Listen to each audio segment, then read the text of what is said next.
I'm very happy to come back and have a revision class. Today, on the part of revision class, I would like to discuss on Reserve Bank of India and its major functions. If you see the history of RBI, and first of all, we have to understand about the importance of having a central bank in a country. You take any country, a country always depends on its economy, and it's important to regulate the economy of the country.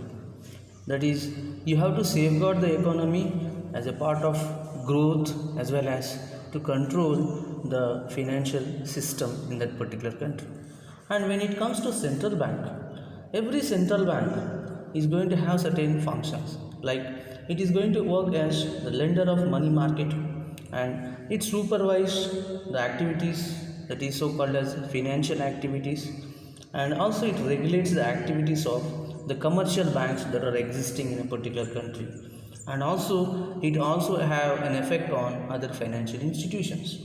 And when it comes to this particular RBI, that is Reserve Bank of India, we have to understand a little history regarding our RBI. So Reserve Bank of India, it was established in 1935 on April 1st, and it was situated in near Kolkata. And RBI was established under RBI Act 1934.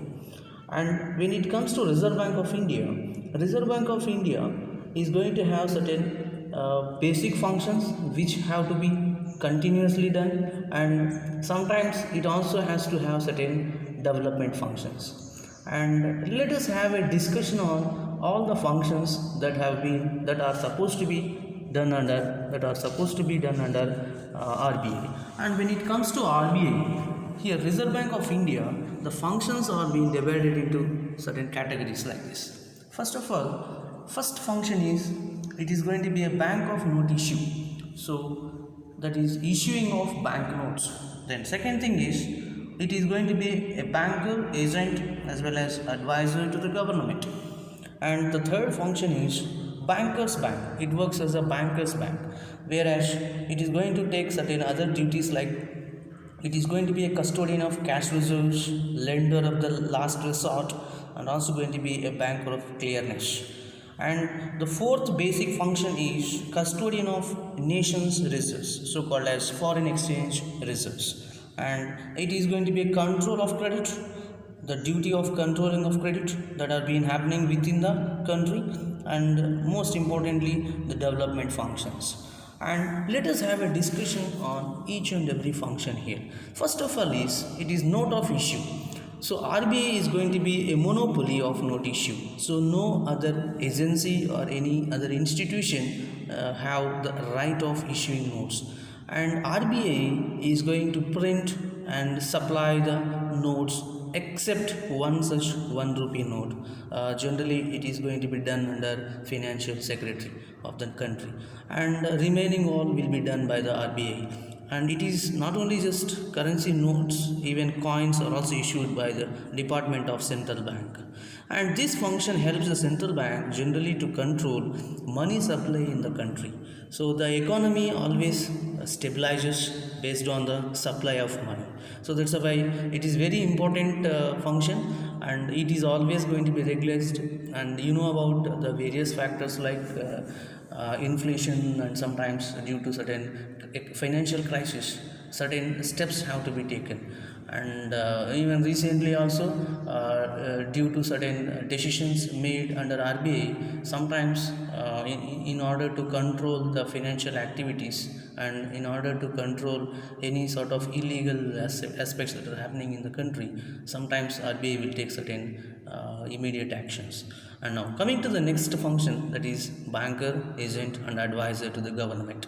What is mean by a banker? So we know that all of you are being depending on our banks. Likewise, all these activities like banker, agent and advisor, it is very important to the government, because it accepts the deposits and makes payments on behalf of the government, and also it issues the loans management, as well as it is about management of public debts, you know about various public debts, and sale of treasury bills undertaken by the banks.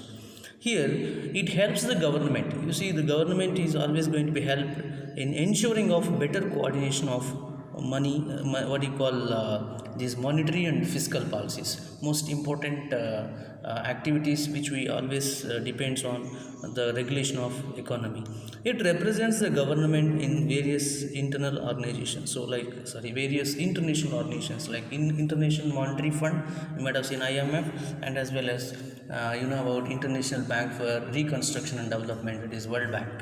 And coming to the third function, that is it is going to act as a bankers bank, bankers bank, where we all going to the banks and all these banks are being responsible and accountable to RBI, where RBI acts as bank for all the banks, so called as all commercial banks and even certain scheduled banks.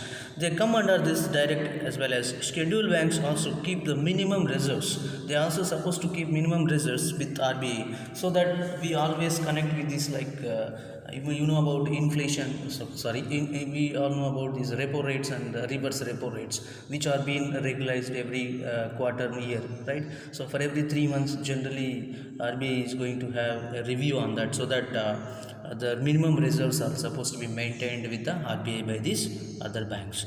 And when it comes to this, it is about the importance of submitting weekly reports to RBI about the transactions, so that there will be a clear maintenance about transparency and improves the accountability. So by performing the various functions here, the RBI helps the member bank significantly improve about their own activities. And this, under this particular bankers bank, they're going to have these functions, like it acts as a lender of last resort, and RBI is going to work as a lender of last resort. That means any sort of issues that are happening in a particular bank, that is through certain activities. And coming to the second one, it is custodian of cash reserves of commercial bank, custodian of cash reserves of commercial bank. And third, it is clear and transfers the transactions. It acts as the central clearing house. Obviously it is central clearing house, whatever the issue that is there regarding any sort of clearances or transfers, it will be cleared under this. And next, coming to the fourth function, what is this fourth function? It is about custodian of nations reserves. So what is this? So we're going to have such for foreign exchange reserves, we have to manage this. And when it comes to this custodian of foreign exchange reserves of country, it is responsibility of RBI to establish external value of rupee and carry out transactions in foreign currency. So it is important to maintain this, so that we'll have a better export import policy, and so that the economy is also going to be strengthened with this foreign currency. And coming to the fifth function, that is credit control. So RBI is also going to play a crucial part in it comes to controlling of credit, so called as it is going to be focusing on the quantitative and qualitative tools to control the credit in the country. And it is one of the principal function of RBI, where the bank ensures the exchange rate stability and also price stability because of this control credit. Next, coming to the last function, that is, and most importantly, growth, you can say the growth of the country depends on these development functions. So what are these various development functions? Like developing countries, about India is one such country where we can call it as a developing country, and there are certain countries where already developed countries, and few of them are underdeveloped countries.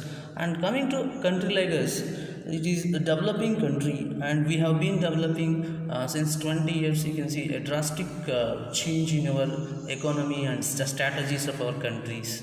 And when it comes to this, it all depends on a promotion of economic development.